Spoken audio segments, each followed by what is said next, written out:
92,5 Maestro FM House with the Sound.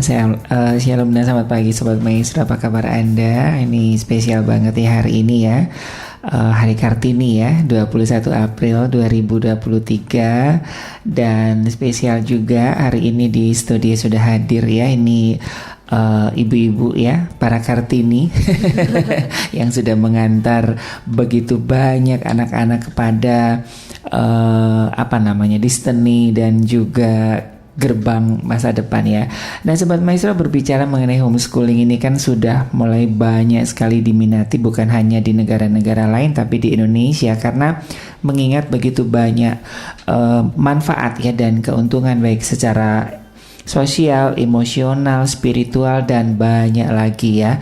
Nah, buat Anda yang Jumat kemarin masih bingung begitu ya, bagaimana kelanjutan ke sekolahnya putra-putri Anda. Nah, sudah hadir bersama saya komunitas homeschooling pewaris bangsa Jalan Jenderal Ahmad Yani nomor 96 Bandung. Dalam hal ini ada Ibu Insinyur Sani Darmawan MPD. Selamat Hari Kartini, Bu. Terima kasih. Tidak sendirian ya, seperti janjinya Jumat kemarin. Ada Ibu Jessica. Halo, selamat pagi. Sehat selalu ya, Bu ya. Sehat. Oke. Nah, Ibu Sani dan Ibu Jessica, dari begitu banyaknya manfaat ya dari homeschooling ini ya, kemarin kan sudah dijelaskan ya bahwa banyak sekali yang sudah dipatahkan tuh ya, anak susah bersosialisasi, terus nanti kurikulumnya seperti apa begitu. Kayaknya nggak fair, Bu, kalau ngomongin wah kecap nomor 1 gitu kan. Pastilah ada yang namanya hambatan-hambatan ya dalam homeschooling begitu kan. Nah, dari Ibu Sani mungkin bisa disampaikan hambatan-hambatan ini, Bu. Kalau dibilang hambatan, lebih enak tantangan ya. Tantangan, nah itulah ya. Hambatan kok yang ngeri ya. Hambatan ngeri gitu, tantangan aja. Kalau dari saya sendiri, yang pertama butuh komitmen orang tua. Jadi itu tidak mudah gitu. Betul. Kadang penuh tangis, doa gitu ya. Tapi kita tahu kenapa bisa melewati itu, karena kita tahu ke depan ada satu janji ya, bahwa apa yang kita tabur akan kita tuai. Sekarang mungkin harus nabur dengan cucuran air mata, harus sabar, harus banyak mengorbankan waktu, pikiran gitu. Tapi karena yakin bahwa ke depan akan lebih baik. Yang kedua, regulasi. Awal-awal dulu sangat belum diterima ya tentang homeschooling. Regulasi secara dulu gitu. Betul Tahun ya. 2007 saya mulai. Tapi ya bersyukur ternyata ini satu jalan yang Tuhan berikan, makin lama makin terbuka pemerintah. Iya. Gitu. Ya, sepertinya dulu terkucil gitu ya, kayaknya kan konotasinya anak-anak homeschooling ini anak-anak yang bermasalah gitu ya. Padahal kan emang bermasalah. Masalahnya adalah mereka lebih pinter.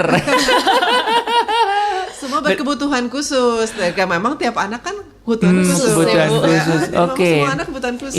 Iya, berkebutuhan khusus ini bukan ini ya yang dilabelkan yang dari dalam arti negatif ya.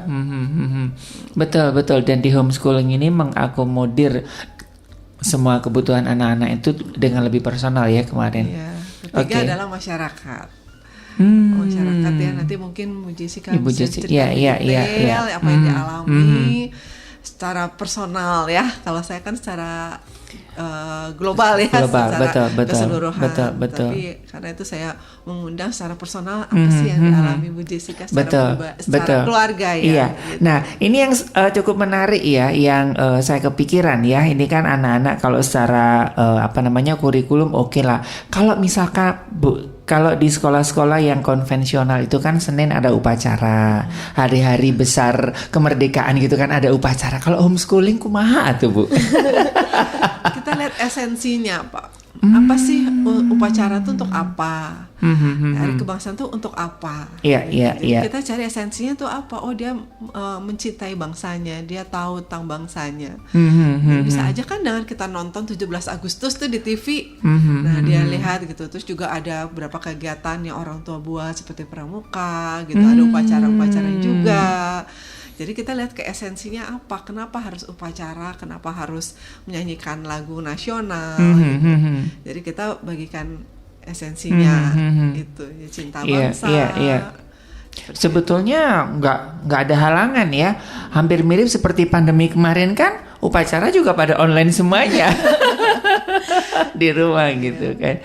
Oke, ada lagi Ibu Sani sebelum saya ke Ibu Jessica.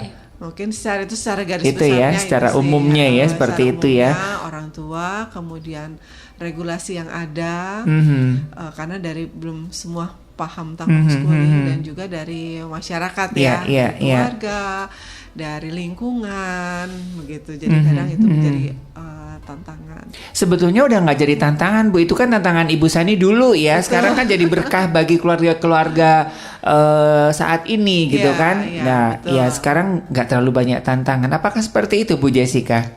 Awal-awalnya dulu apa sih yang memotivasi Ibu Jessica sampai mempercayakan putra-putri Ibu ke homeschooling? Oke, jadi kalau saya pertama kali tuh kepikiran homeschooling ketika saya masuk dunia kuliah.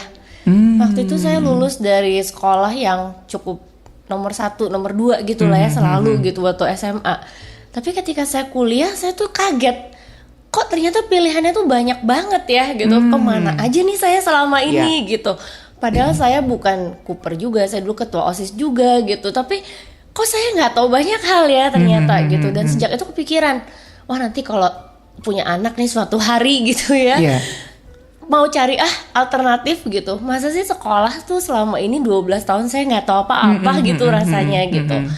Dan ternyata memang jalan Tuhan juga ya ketika punya anak. Suami saya waktu itu sering sekali tugas ke Manila, dan di sana dia ketemu sebuah komunitas homeschooling yang sudah second generation. Jadi anak-anak yang dulunya di homeschool sekarang udah jadi orang tua dan mereka menghomeschool anaknya gitu. Dan dia lihat, oh ternyata ada loh yang seperti ini gitu. Dan di sana tuh udah besar, waktu itu ada homeschool conference gitu ya. Terus dia jadi yang semangat. Akhirnya suami saya dari yang nggak tahu apa-apa malah dia semangat gitu. Dia bilang, ayo kita nanti yaudah oke kita homeschool. Ternyata bisa nih gitu. Ternyata ada loh orang-orang yang sudah lulus, punya anak, dapat kerja juga gitu ya. Jadi wah kita mulai cari-cari. Dan ternyata di Indonesia pun kita ketemu beberapa teman lama itu yang anaknya sudah 3-4 tahun lebih besar dari anak kita. Mereka homeschool. Dan ini teman-teman yang kayak teman suami saya yang dulunya juga ranking 1 gitu. Sama suami saya tanya, kamu tuh dulu juara umum di sekolah, kenapa kamu sekarang homeschool anak kamu, dia bilang. Dan ternyata kita mulai ketemu gitu ya. Terus kita tanya anak-anaknya sudah kuliah gitu. Terus kita juga ketemu Bu Sani waktu itu. Kita tanya, oh kita lihat, oh memang bisa nih ternyata gitu. Ada jalan lain untuk belajar selain di sekolah konvensional gitu ternyata.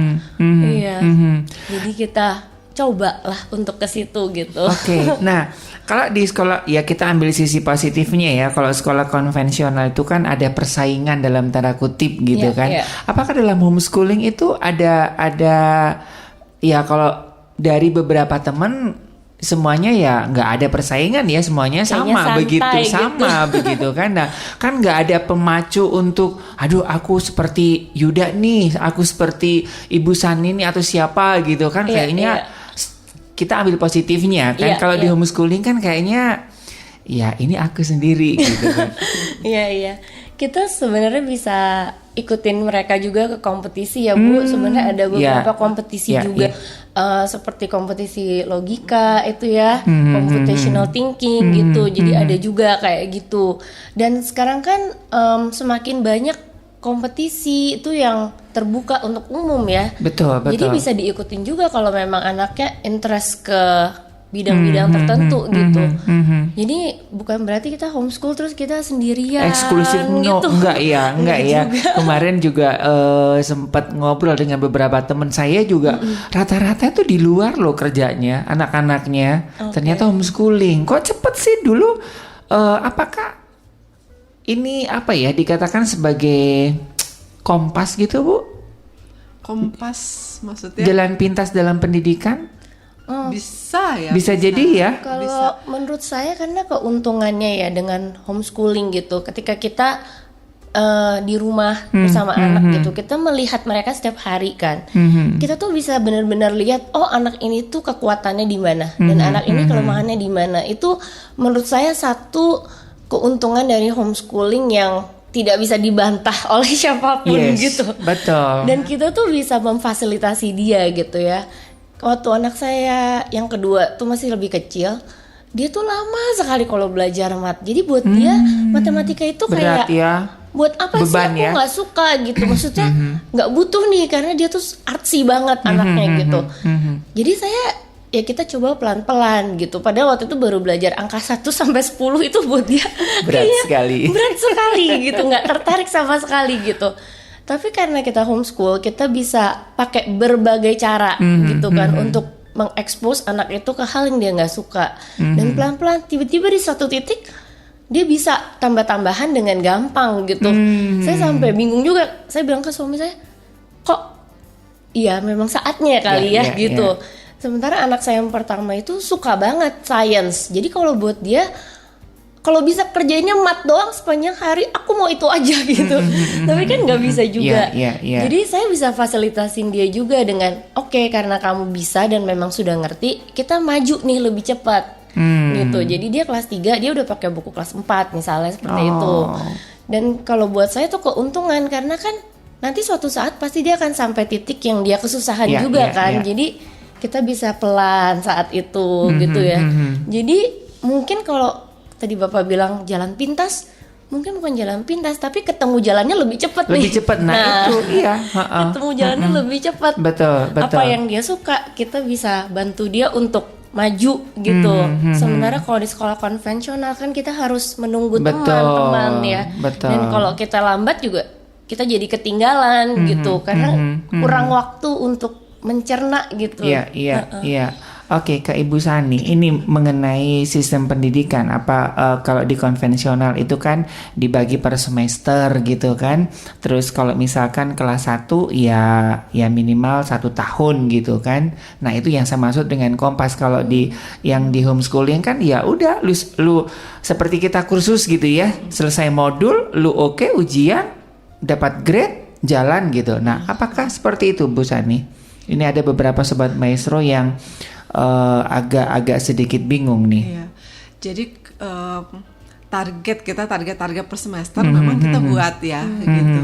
Tapi pencapaiannya karena beda-beda. Jadi seperti anaknya Bu Jessica mungkin pelajaran tertentu dia masih kelas 2, kan sekarang kelas 3 gitu. Dia nggak tertarik mungkin dengan bahasa Indonesia mungkin ya. Tapi kalau matematika, anak Bu Jessica berapa kali ikut kompetisi menang menyaingi sekolah formal ya, berapa kali, 2 kali, 3 kali ya, berapa kali ikut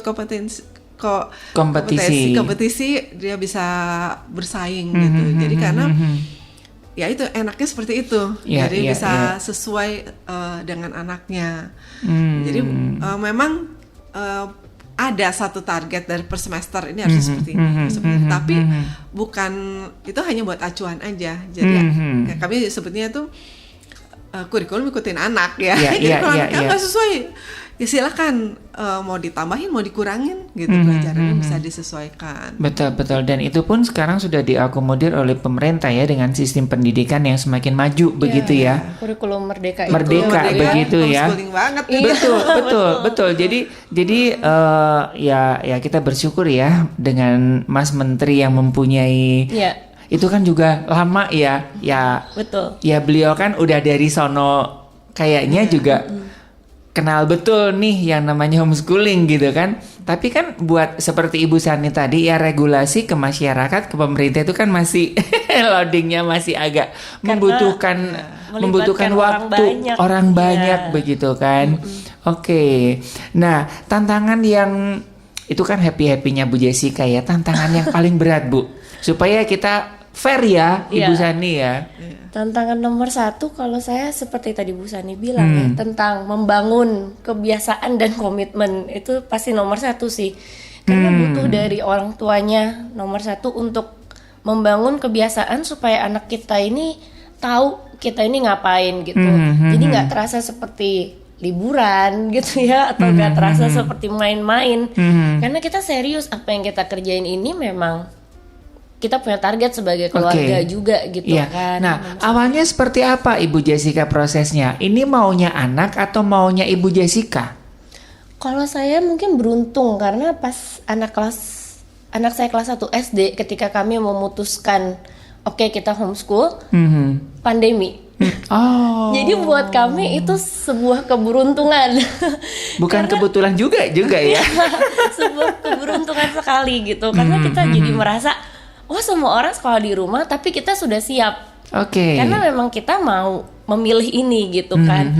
Jadi waktu itu sekolah mulai kalau sekolah Juli ya. Iya. Pandemi Maret, Maret, bulan betul. April saya mulai dengan kelas 1. Kita mulai dengan waktu itu 2 pelajaran matematika sama science gitu. Karena materinya udah ada, terus kita nggak ngapa-ngapain nih di rumah. Jadi kita bisa punya kesempatan untuk mulai sedikit-sedikit waktu itu gitu. Jadi itu selama pandemi itu kami membangun kebiasaan. Oh ini seperti ini loh kalau kita sekolah di rumah.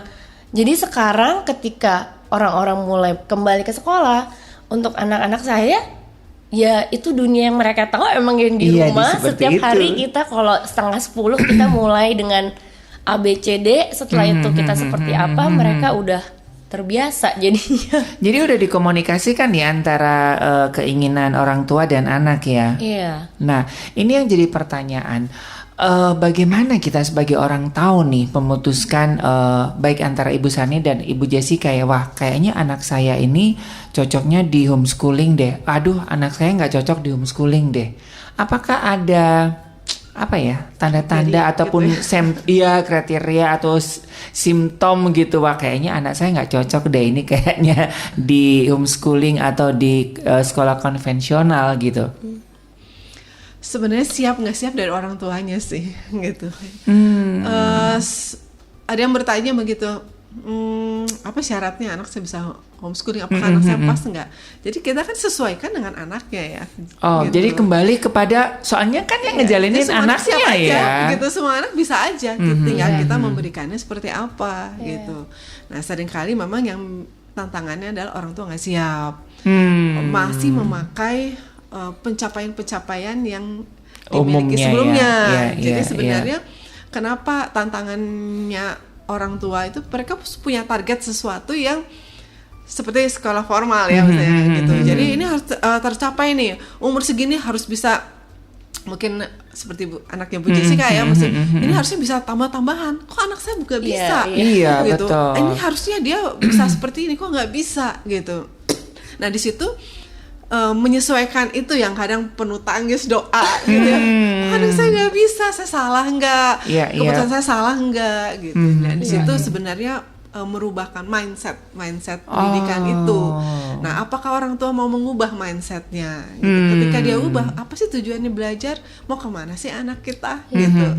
Jadi kalau kita anak Tuhan kan kita mau anak kita sesuai berjalan sesuai kehendak Tuhan, apa yang Tuhan taruhkan dia rencana Tuhan ya awal itu kan yang tujuannya. Yang lain sebenarnya hanya bukan itu yang tujuannya utamanya. Betul. Jadi lebih santai. Tapi sebelumnya wah penuh tangis, penuh ini kok seperti begini. Dipertanyakan orang lain. Iya, dipertanyakan. Jadi benar enggak ini anak saya cocok enggak ini homeschooling gitu. Jadi sebenarnya cocok nggak cocok kan kita ngatur sendiri. Bagaimana kita buat sesuatu yang cocok buat anak. Gitu. Oke.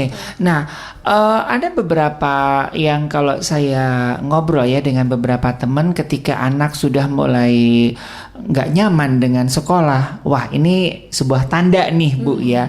Ada teman saya ini di kampung Bu gitu kan, karena orang tuanya ya mungkin seperti Ibu Jessi kayak bahasa ibunya bahasa Inggris gitu kan, jadi dia masuk TK nyanyi lagu yang harusnya bahasa Inggris dinyanyikan bahasa Indonesia, Miss, it's wrong gitu kan.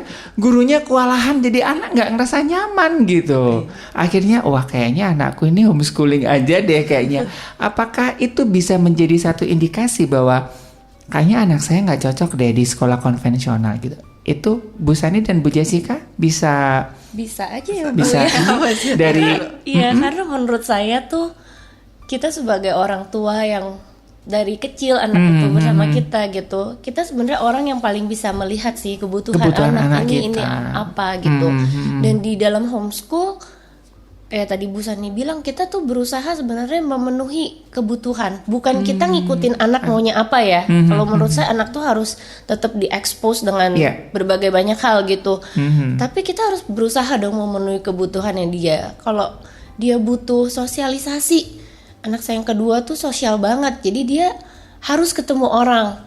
Caranya gimana? Ikut les gitu, ikut lesnya yang banyak orang gitu, jangan les yang private pagi hari gak ada anak lain, itu menyiksa dia gitu ya. Jadi ya kita harus belain ngelesnya yang sore yang banyak anak lain gitu.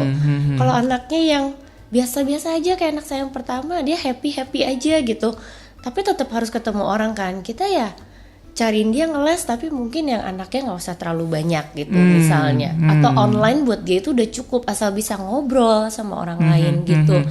Jadi kita harus berusaha memenuhi kebutuhan anak kita, dan orang tua adalah orang yang paling mengenal dan paling tahu apa yang jadi kebutuhan setiap anak sih sebetulnya. Betul. Itu tantangan yang pertama. Ada nggak Bu tantangan yang lain gitu? Tantangan yang lain apa ya?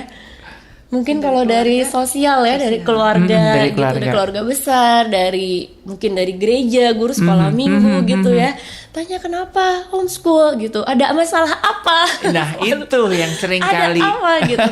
Tapi kalau saya udah belajar, karena kita udah masuk tahun ketiga ya, orang tuh akan melihat dari buahnya sih sebetulnya. Kita kalau untuk keluarga kita bisa involve, misalnya kakek neneknya kita ajak ke acara komunitas homeschooling. Jadi mereka juga lihat, oh banyak banget nih ternyata gitu. Bukan cuma 5 anak gitu kan dipikirnya gitu. Ternyata seru juga nih kalian gitu bisa. Kalau anak saya pernah ikut upacara kok Pak, tenang aja. Anak saya ikut pramuka juga gitu, pernah kebagian tugas pimpin upacara juga. Jadi itu involve kakek nenek gitu ya. Terus ambil hati mungkin dengan ajarin lagu himne, karena orang tua saya kan taunya himne gitu yang lama, kita ajarin himne yang orang tua saya suka gitu. Jadi kalau kita berkunjung, ayo nyanyi nih, bisa nyanyi sama oma opa nih gitu. Jadi kan seneng ya ada keterlibatan gitu.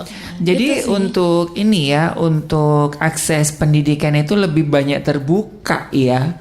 Ya kalau di sekolah konvensional kan bukan gurunya, jangan nggak boleh tahu ngajar gitu. Jadi sebenarnya kalau saya lihat itu homeschooling bukan satu program, satu metode, tapi satu kegerakan ya, pergerakan. Karena makin lama bukan hanya di Indonesia tapi di luar negeri juga. Yang memilih homeschooling itu makin banyak. Kalau kita lihat di Maleakhi akhir gitu ya, hati bapak kan pada anak, hati anak pada bapak. Itu tuh terjadi gitu. Nah itu gejala simptom-simptomnya mungkin gitu ya tadi. Anak saya nggak nyaman di sekolah. Sebenarnya itu hanya jadi orang berpikir, jadi tanggung jawab pendidikan tuh siapa ya?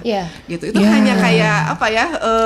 Pemicu ya. Jadi bertanya, membuat orang tua bertanya, kenapa anak saya bermasalah ya? Kenapa begini ya? Gitu. Kalau dulu mungkin nggak terpikir, udah kamu ikutin aja, nggak ada pilihan. Tapi ini sekarang ada satu kegerakan ya, gitu. Satu kegerakan orang makin lama makin menyadari tanggung jawab pendidikan tuh di orang tua, bukan hanya yang bukan hanya yang Kristen gitu, yang Muslim, saudara-saudara kita juga semua sudah ke arah kesana gitu. Jadi, nah itu pergerakan itu. Jadi memang apakah anak saya waktunya homeschooling? Nah mungkin dengan masalah-masalah yang ada, orang tua jadi berpikir, jadi ini siapa ya tanggung jawab gitu. Terus yang kedua tadi ya, saya mau bahas yang tentang challenge ya, kalau nggak ada temennya gimana dia challenge? Nah kami ajarkan mereka untuk challenge dengan dirinya sendiri, yang hari ini harus lebih baik daripada yang kemarin. Kedepannya kalau sekarang mungkin dia standarnya hanya kelas 2 mungkin ya, kelas 2 anaknya kelas 2. Nah tapi dia mungkin kali-kalian kan kelas 2 kali-kalian belum bisa. Nah tapi kalau misalnya kemudian dia kelas 3 dia baru bisa kali-kalian, berarti kan ada perubahan, ada kemajuan. Nah di situ tantangannya, kamu kemarin nggak bisa sih kali-kalian. Tapi sekarang kalau bisa kita apresiasi, Iya. wow kamu sekarang Betul, bisa. betul. Jadi tantangannya diri sendiri. Dengan diri sendiri Iya. ya. Jadi Dulu tidak nggak bisa. dibandingkan dengan orang Betul, lain ya. betul. Dan melakukan dengan lebih perfect hari ini Iya. gitu ya. Saya harus bisa. Oke, Iya. ke depan ketika dia bisa, walaupun standarnya mungkin tidak sama dengan anak lain di sekolah, tapi itu sesuatu yang harus diapresiasi. Iya, iya, betul, betul. Ini kemarin juga ketemu ada beberapa teman juga yang bukan dari kita gitu ya, dari teman-teman saya dari Muslim gitu. Oh, saya juga homeschooling. Kenapa? Itu kan lahir di keluarganya itu sopan santun begitu. Kenapa anak aku jadi begini ya? Siapa yang ngajari ya ngomong begini ya? Dari sekolah itu kan ratusan orang, Bu. Ratusan karakter kan. Namanya zaman anak-anak kan golden age itu kan apapun dilihat, dicontoh gitu kan. Di rumah nggak diajarin ngomong begini, kenapa anakku jadi ngomong begini? Jadi akhirnya mereka mengambil keputusan untuk homeschooling, untuk emosional, spiritual itu yang jauh lebih penting kan. Oke, nah saran dari Ibu Jessica buat Sobat Maestro yang mungkin ini kayaknya harus ada sesi lagi deh Ibu Jessica. Jumat depan ya Bu ya. Ngobrol saran buat orang tua ataupun keluarga. Kalau menurut saya sih kalau sudah tertrigger gitu ya, terpicu dan mulai kepikiran, saya rasa baik kalau mulai dicoba sebetulnya ya untuk mengedukasi anak di rumah. Ikut-ikutan dulu, lihat-lihat dulu gitu ya, anak diajak dulu lihat gitu ya. Mungkin bukan langsung ditarik dari sekolah ya Bu, tapi lebih secara intensional tuh kita mikir kita mau ngapain sih sebagai keluarga gitu. Kayak tadi misalnya mungkin terpengaruh dengan kata-kata yang kurang baik di luar, gimana kita bisa filter di rumah, gimana kita bisa ajarin nilai-nilai yang beda, itu udah menurut saya itu udah sebuah langkah untuk memulai sih. Iya, betul. Terakhir buat Ibu Sani sebelum kita ketemu Jumat depan. Iya, sebelum memilih homeschooling ya orang tua harus belajar dulu, pertama mindset ya, mindset tujuan tadi seperti Bu Jessica, apa sih tujuannya, tujuan pendidikan tuh apa, anak kita mau dibawa kemana, ya itu mulai merenungkan itu dan kemudian boleh melihatnya sekarang website banyak sekali tentang homeschooling, penjelasan homeschooling seperti apa, gitu pelajari supaya ketika menjalankannya udah siap gitu. Ya salah satunya mengikuti siaran di sini siaran di Maestro bisa membukakan mindset tentang pendidikan. Oke, dan buat Sobat Maestro yang mungkin masih bingung nanti bisa menghubungi Bu Sani ya. Langsung saja bisa datang ya Bu ya ke komunitas homeschooling pewaris bangsa Jalan Jenderal Ahmad Yani nomor 96 Bandung begitu ya. Ada nomor kontaknya sih Bu? Ada 08. Coba Bu saya. 08 13 211 211 65 780. Ya, kemarin juga ada yang nanya ya. Oke deh. Terima kasih buat Ibu Sani, Bu Jessica. Sekali lagi selamat Hari Kartini juga. Terima kasih. Semoga ini ibu-ibu yang luar biasa ya. Sedang dari Kartini kita berjuang sama-sama. Iya, semoga ini juga bisa menginspirasi buat keluarga yang sedang bingung ya dengan pendidikan anak-anaknya. Oke, Sobat Maestro, terima kasih untuk kebersamaan Anda hari ini ya. Silakan buat Anda untuk informasi lebih lanjut bisa menghubungi komunitas homeschooling pewaris bangsa Jalan Jenderal Ahmad Yani nomor 96 Bandung. Saya Ari, juga rekan Yuda, mohon pamit. Nanti ketemu lagi ya jam 8.30 di Maestro Request Time.